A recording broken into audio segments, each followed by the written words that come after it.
This is 1643 Exam 2 Review, number 31. We are given a horrible pile of alphabet soup, and we are told that we need to make a line that is perpendicular to this line. Now, the question is, how do I know that this is a line? We're looking at that and we're going, oh my God, there's no numbers. What the heck? And what we need to know in math is that traditionally, in a standard method, and especially for this class, we use letters from the end of the alphabet, like T, U, V, W, X, Y, Z.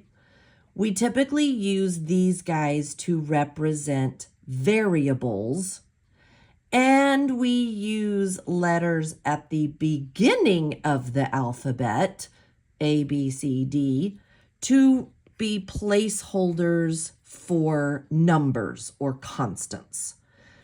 So I know this is a line because it has an X and a Y.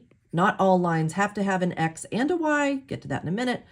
But it does have an X and a Y, and the thing that makes a line is that the variables are raised to the first power only.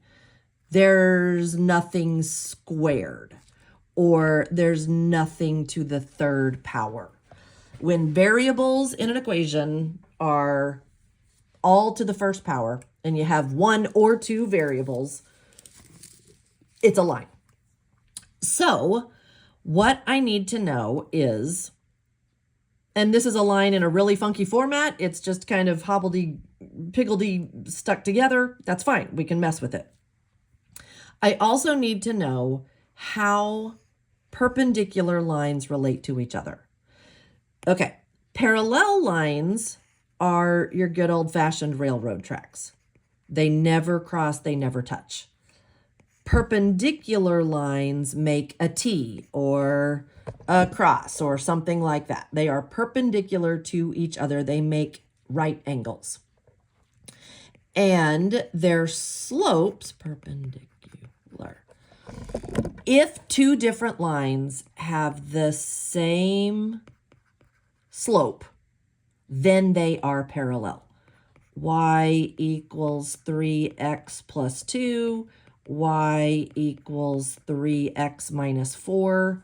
Okay, the slope of this line is 3.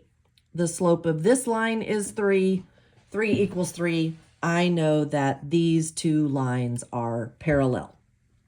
And the slope is the number that is glued to the variable x when the equation is in slope-intercept form.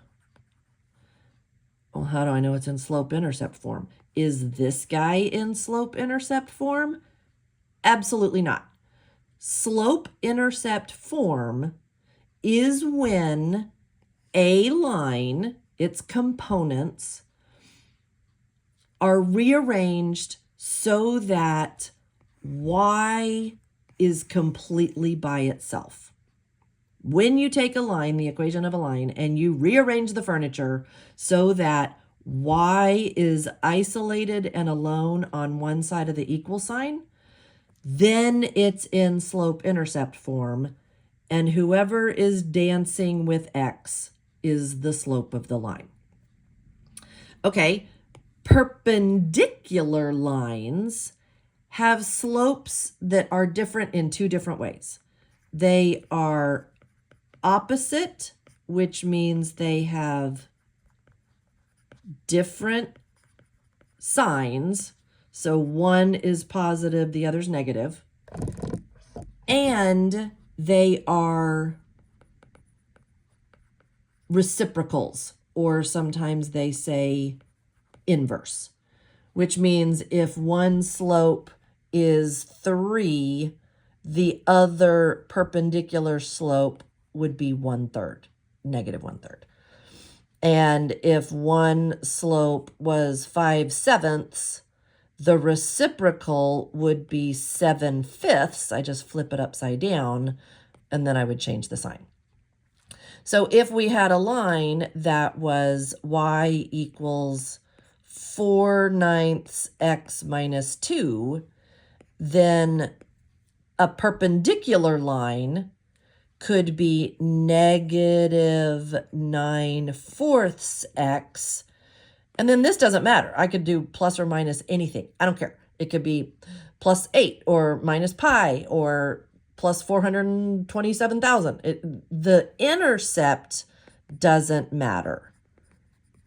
It's the slope that determines whether lines are parallel, same, or perpendicular, which means opposite inverses. All right, so that being said, now what we have to do is come up here to what they gave us and find a line that's perpendicular.